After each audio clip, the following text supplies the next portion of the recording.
One of the caveats that I do have some personal information that I did get personally involved in was some information that had to do with the Stargates and Looking Glass, and more specifically the 2012 problem with those projects. The popular opinion of what's out there right now is that the project was shut down because there was a problem when we approached 2012. I've heard it described a number of ways, but to my knowledge, the problem is that the timelines converge on that point in time. And when you know enough about the Stargate projects and the Looking Glass project to know how string theory works and how the possibility of possibilities works and how making one choice over here doesn't necessarily mean that the other choice couldn't exist at the same time. But once you get your brain wrapped around this subject, you find out that at the end of 2012, in an easy way to put it, the choices that we make become less and less consequential to the future. And eventually we're pushed into this bottleneck of time, no matter which choice we make. And that's important to the people that had access to Looking Glass because they would use Looking Glass knowing the choices that they would make and the future would pop up. The big mistake was coming up with the possibility of future. And when we started using a computer to say, well, if we make this choice, it's 79% possible that this scenario happens, and 23% are possible, or whatever, I'm using round numbers, that this scenario would happen. The understanding at the time was that was realistic. However, if you go down the road further and free will continues to exercise itself on this game, that 79% possibility sometimes changes very, very fast. But if you look at the situation in a point of time, it seems very realistic that that's the greatest possibility. What happened was people, very smart people, began to figure out that something big was coming up. Something that made it so all the possibilities of all the future scenarios of any choice, any possibility that was fed in and observed through the Looking Glass inherently ended up in the same future. And no decision, no possibility changed past a certain point. That's the big secret. All possible timelines lead to the same basic set of history in the future. That is what sends everybody that has all of the information, that knows everything, into a blind panic. The people that know everything about Looking Glass, that have gotten all the reports and all the information, the elites of the world, probably figured out that that was the end of the game. And nothing could be manipulated beyond that point. When I was in the military, it would have been before '97 when I got in trouble. One of my particular areas that I was amazingly intuitive about is problem solving / mission planning, or more specifically, taking a bad mission and fixing it.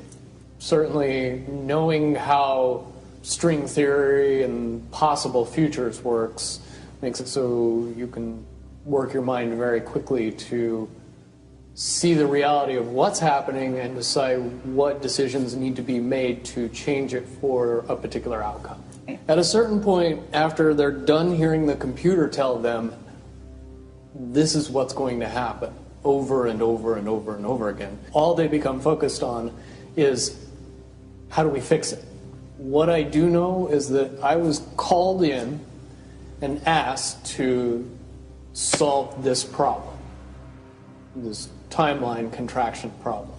And I eventually did my due diligence and did all the investigating and basically only had one piece of information, and that was reinforcement. The computer's right. The timelines will contract down to some inevitable thing. There is an inevitable event. It's been forecast, it's been predicted, it's been fed to us in a slop trough of what they want us to believe will happen. They don't actually have control over what happens. They only have control over the reaction, and it seems that no matter what they try to do to cause their desired reaction, it's going to have an opposite effect. Much, much easier for me to explain today what that process is as opposed to back then. If I had to give it a name, I would say it's the awakening process. It's an evolution of consciousness that cannot, will not, and no matter what decisions or possibilities are injected into the equation, eventually it all resolves down to us all learning the truth and becoming aware of this massive dam of lies that has been built that keep us from knowing massive volume of information that we should otherwise possess.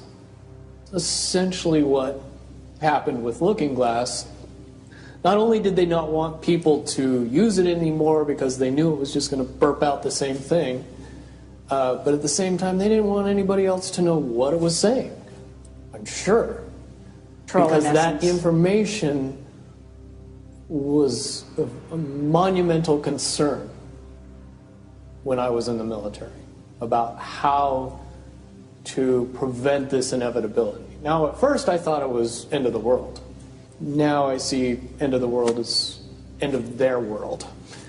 The biggest cherry on top of all this conversation would be a synopsis to say that if I could convince everybody out there that for all intents and purposes, what we believe to be true eventually becomes true. If somebody convinces us that a major disaster is going to happen in the very near future, a major disaster happens in the very near future. If we don't buy into that fear and accept that there's really nothing that we know is going to happen, and accept of whatever happens, that makes the convergence of the timelines happen as naturally as possible.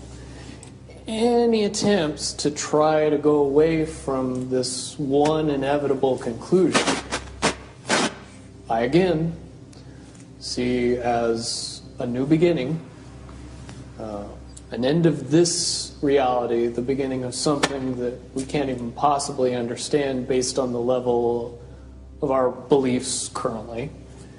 But when all that information comes flooding out, there's going to be no denying what's true and what's a lie or what's illusion. Basically what we're experiencing right now is two master chess players sitting at the board. And one of them looks down at the board and sees that he's in checkmate in 7 moves. And he looks across at his opponent and he knows that his opponent sees it too. So there's no getting out of it. So at this point, the loser can only prolong the game. Both players know the game is over. It's only a matter of time before he does this, and then you're forced to do this, and then he's forced to do this, and eventually checkmate. We, as a race, if we could understand that the game is over, that based on the rules of the game, the bad guys have already lost, the good guys have already won.